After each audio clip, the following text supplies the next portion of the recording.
أعوذ بالله من الشيطان الرجيم بسم الله الرحمن الرحيم الحمد لله رب العالمين والصلاة والسلام على سيد المرسلين أما بعد قرآن عربی سیکھے آسان اور تیز رفتار طریقے سے حساب والا ایلیمنٹری لیول اس کا ہمارا سبق چل رہا ہے خود آزمائشی امتحان جس میں ہم پڑھ رہے ہیں آخری 10 صورتیں اور آج ہماری آخری 10 صورتوں میں سے آخری 2 صورتیں ہیں سورہ فلق اور سورہ ناس اور جیسے کہ اکثر کو ہی پتہ ہے کہ بڑی اہم 2 صورتیں یہ اور اکثر کچھ معاملات میں خصوص طور پر ورد کرنے کے لیے بھی یہ دونوں صورتیں دی جاتی ہیں، ان کی اپنی فضیلت ہے۔ اور جب آپ صلی اللہ علیہ وسلم پر یہود کی طرف سے جادو ہوا تھا تو اس وقت ان 2 صورتوں کا جو ہے نزول ہوا تھا، تو آپ صلی اللہ علیہ وسلم پھر کثرت سے ان 2 صورتوں کو بطور ورد کے پڑھتے تھے، جس کی وجہ سے اس جادو کا اثر ختم ہو گیا۔ یعنی ظاہری طور پر اگرچہ جب آپ صلی اللہ علیہ وسلم آخری عمر میں جب بیمار ہوئے تو حضرت عائشہ رضی اللہ عنہا کہا کہ مجھے جو ہے اس جادو کا اثر ہے جس کی وجہ سے ابھی بخار وہ ہو رہا ہے۔ تو خیر جادو بھی برحق شروع سے ہی یہ ایک آ رہا ہے، اگرچہ اسلام نے اس کی بڑی سختی سے منع کیا کہ کبھی نہ کروایا جائے، اور لیکن لوگ ہیں اور شیطان ہے وہ کبھی باز نہیں آتا اور شیطان کے چیلے بھی کبھی باز نہیں آتے۔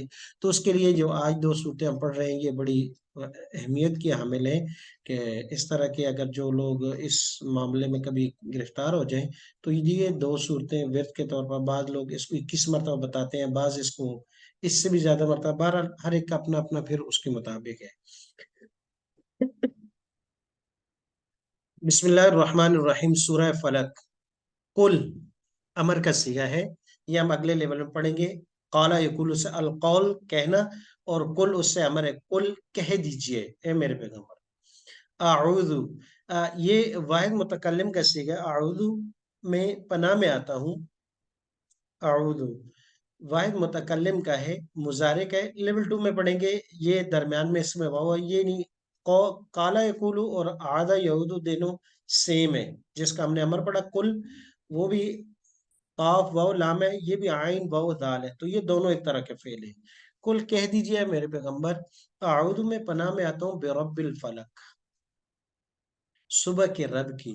یہاں اللہ تبارک و تعالیٰ کی 4 صفات کا ذکر ہے اور ایک چیز سے اس سے پناہ مانگی گئی ہے، غور سے دیکھیے گا۔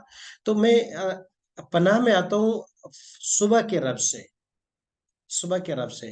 یاد رہے کہ انسان فتنوں کے حملوں میں، دن اور رات کی آفات میں، بعض شرپسند انسانوں میں، حاسدوں میں، وسوسوں میں گھرا ہوا ہے۔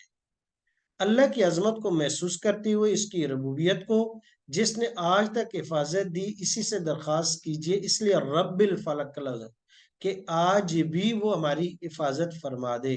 تو اس لیے اس صورت کا ایک ایک لفظ آیا برب الفلق۔ فلق وہ جو صبح پہلے وقت میں پھوٹتی ہے ہلکی سی کرن جو روشنی کی، کہتے ہیں صبح کا رب۔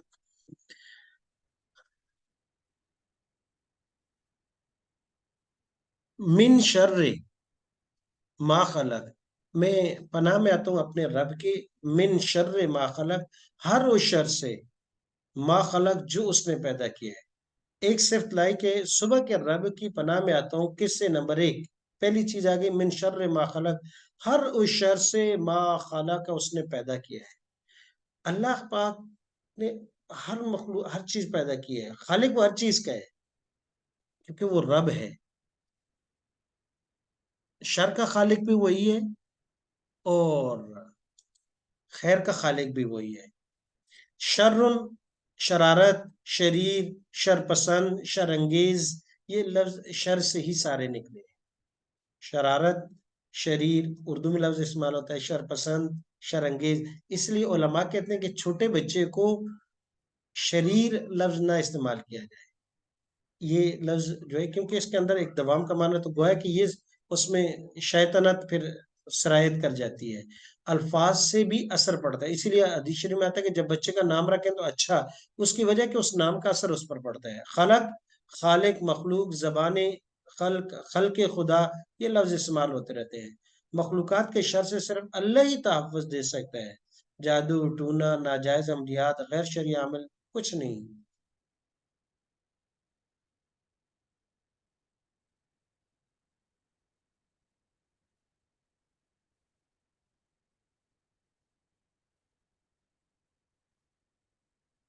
جی، تو یہ لفظ ما ہے، اس کے بارے میں تفسیر کی کہ ایک لفظ ما ہے، اس کے تین معنی ہیں. ما خلق جو ہے نا، ما خلق، تین معنی ہیں اس کے. نمبر ایک، ما ظلمنا، نہیں کے معنی میں، نہیں ظلم کیا ہم نے.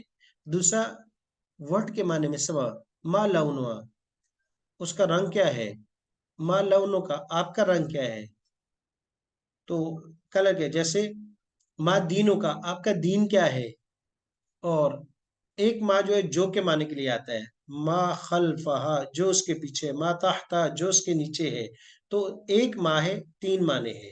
ما نہیں کے معنی میں، ما کیا کے معنی میں، ما جو کے معنی میں. اور ایک ما ایسی ہے جس کا کوئی ان تینوں میں سے معنی نہیں، وہ چوتھی ہے جو اننا کے ساتھ مل کر آتی ہے. اننا کے ساتھ مل کر ما آتی ہے، اس کا کوئی میننگ نہیں ہوتے.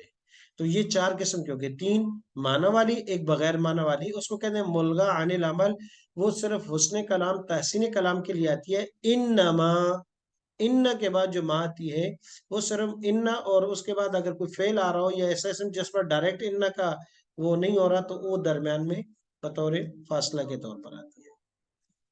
شر، من شر ما خلق، میں سب شر شامل ہے، مگر تین شرور کا خاص ذکر کیا. دیکھو، من شر ما خلق کہا، چار، یعنی ایک صفت ذکر کر کے اللہ تبارک تعالیٰ کی چار شریر سے، شروں سے جو ہے وہ اللہ کی پناہ مانگی گئی ہے. اور ان میں سے ایک کا ما شر ما خلق، تمام کے تمام. لیکن اس کے بعد کچھ جو ہے ان کو مزید واضح کر دیا کہ ہاں، شروں میں سے کچھ شر ایسے بھی ہیں جو سب سے زیادہ ہے، جو سب سے زیادہ ہیں. اور وہ کون سے ہیں؟